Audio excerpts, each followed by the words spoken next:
Tiga siang mana? Tiga siang.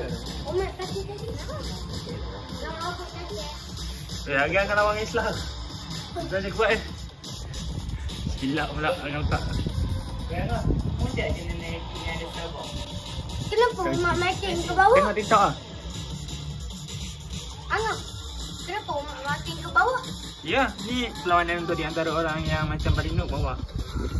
Kita yang bukan naik ke atas. Ni kau kalah tadi lawan dengan Adam, takkan lupa. Angam boleh tunjuk video.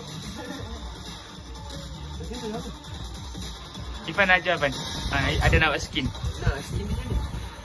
Belo. Okey. Aku main bapak kuat. Bapak sampai bapak final tu. Umat lawan hari tu. Sana. Oi.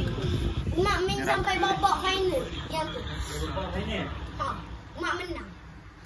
Waktu tu Taki Ifan tadi. Bila mak.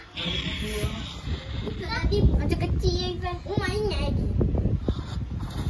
Neraka kan. Ifan. Ha, kecil.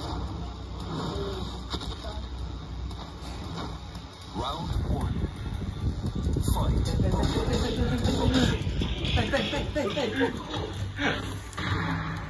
Woi. Tadi